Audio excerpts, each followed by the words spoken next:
once we've gotten to the point where you've got your dream, you know your budget, we've come up with the plans, we've really narrowed it down now to where we've got the estimate all the way down to the penny, and everybody's on the same page. And you think that's all we've got to do. We're ready to go. Sorry, there's one more important step.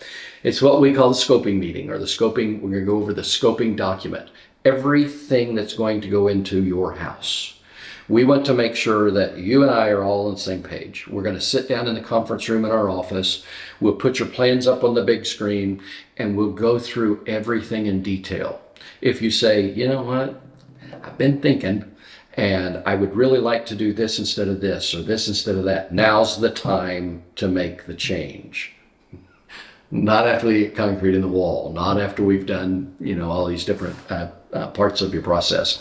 So we want to make sure that while it's still paper, we're making those last changes, taking the last steps to make sure that not only everybody in our office and you are all on the same page, but we need to be able to make sure that the guys that are out in the field that are actually building the house, that they know exactly what you want and exactly what our expectations are, so that everybody then is a team working to make sure that your goal is coming to fruition. So that scoping document meeting, have the plans on the screen, make any detailed changes that we need to make. All of it is documented on the screen and then put onto your plans so that the guys can be able to do exactly what it is that we need to have done. The scoping document will also go over a payment schedule.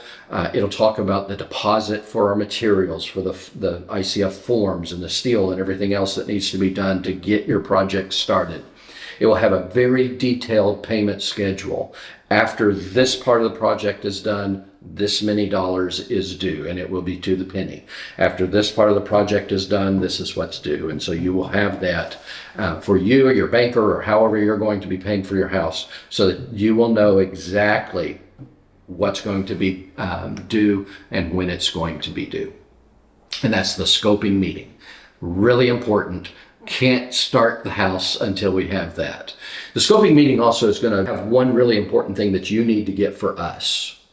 The architect drew the plans. He told us where doors are going to go, where windows are going to go, and how high the walls are going to be, and the pitch of the roof, and all of those types of things. But the architect or the draftsman does not know the size of the windows and the doors. And neither do you, and neither do I. The only person who knows the exact size of the windows and doors is the manufacturer of that window, whoever it is that you're going to buy it from. We'll help you, we'll give you some ideas. But once you decide on ABC, Anderson, Pella, Windsor, whatever the manufacturer is that you've decided on for your windows and doors, they're going to give you a window schedule. It will show exactly where every window is going to go in the house. It'll actually be labeled living room, bedroom number 1, bedroom number 2, those types of things.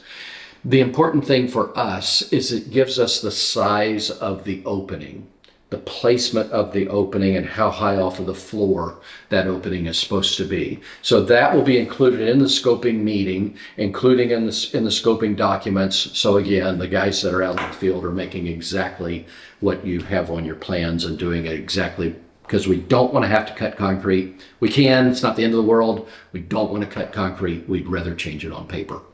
After the scoping meeting, we're going to set dates, exciting dates. The dates that we start getting grass off of the lot and turning it into a site that we can build your ICF house. Meeting with the excavator, doing the work, it's really not a big deal. Some people think, oh, I'm going to be building this incredibly heavy house. I've got to do something really special for the excavation. It's just not the case. The excavation is basically going to be done exactly the same on a stick-built house as it will be on the ICF house. We can meet with the excavator. We can give you names of excavators that we've used in the past. But basically, he's going to dig your house exactly like he has any other house. Basement, it's going to be flat.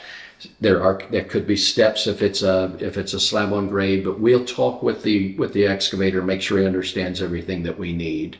Okay, so just understand, nothing special, exactly the same as any other stick-built house that he's dug out before.